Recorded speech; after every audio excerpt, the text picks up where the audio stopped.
আমরা আজকে যে মন্দির প্রাঙ্গণে বসে আছি, যে মন্দির প্রাঙ্গণে আমরা বিরাজমান, যার চরণ প্রান্তে বসে আছি, সেই হনুমানজি তিনি ভক্ত প্রবর ছিলেন।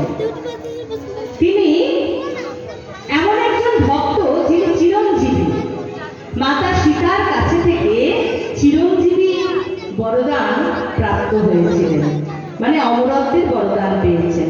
অর্থাৎ হনুমান এখনো সেই দেহে বিরাজমান আছেন। সেই শ্রী হনুমানজি যখন মাতা সীতার কাছে, মাতা সীতাকে যখন নিয়ে যাওয়া হয়েছিল লঙ্কায়, তখন সেই মাতা সীতার কাছে পৌঁছে গিয়ে যখন শ্রীরামের অঙ্গুলি দেখিয়েছিলেন প্রমাণস্বরূপ, তখন মাতা সীতা তাকে বরদান দিয়েছিলেন। কি বরদান? বলছে মাতা সীতা বর প্রদান করে যাচ্ছেন, আশিষ দিনহি রাম প্রিয়জনা বহু তাত বলশীল নিধামা। আশিষ দিনহি রাম প্রিয়জনা বহু তাত বলশীল নিধানা। অজর অমর গুণ নিধি সুত করত বহু দুর্গুণায়ক ছবু। বলছে মা আশীর্বাদ করে যাচ্ছেন। কি বলছেন? বলছে তুমি বলবান হও, তুমি বুদ্ধিমান হও, তুমি অজর হও। অজর মানে যাকে জড়া ব্যাধি স্পর্শ করতে পারে না, আমাদের মতো বার্ধক্য যাকে স্পর্শ করতে পারে না। তুমি অমর হও, হ্যাঁ, তুমি গুণের সাগর হও, বরদান করে দিয়েছেন। কিন্তু হনুমানজি তাতেও সন্তুষ্টি নেই।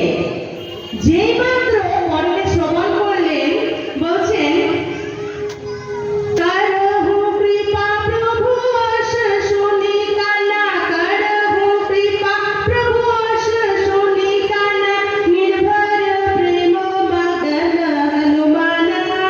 জয় রাম জয় রাম জয় রাম बोलो बोलो बोलो जय सिया राम।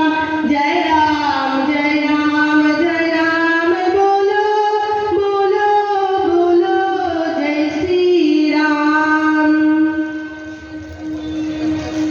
বলে যাচ্ছেন, আশীর্বাদ দিতে দিতে যেই না বলেছেন করহু কৃপা, এই কৃপা শব্দটি যখন হনুমানজির কর্ণ কুহরে প্রবেশ করেছে, যেই মাত্র কৃপা শব্দটি প্রবেশ করেছে, অমনি হনুমানজি তখন প্রেমে আপ্লুত হয়ে গেলেন, প্রেমে অভিভূত হয়ে গেলেন এবং শ্রীরামের বন্দনা শুরু করলেন। এতক্ষণ পর্যন্ত কিন্তু তার ভালো লাগছিল না।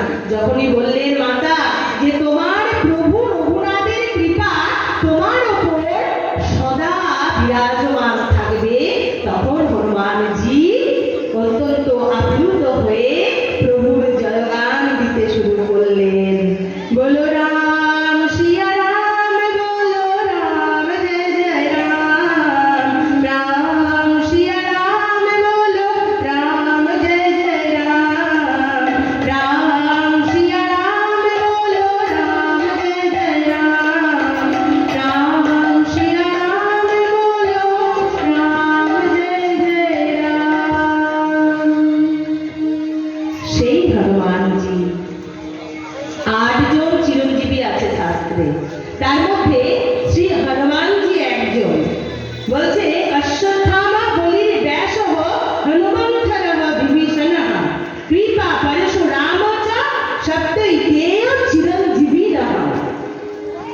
অশ্বত্থামা মহারাজ বলি, শ্রী হনুমানজি, ব্যাসদেব, বিভীষণ, কৃপাচার্য পরশুরাম, আর সর্বশেষে যার নাম, তিনি হলেন ঋষি মার্কেন্ডেয়, যার নাম এখানে নেই, কিন্তু তিনি শিবজির কাছে থেকে অমরত্বের বরদান পেয়েছিলেন।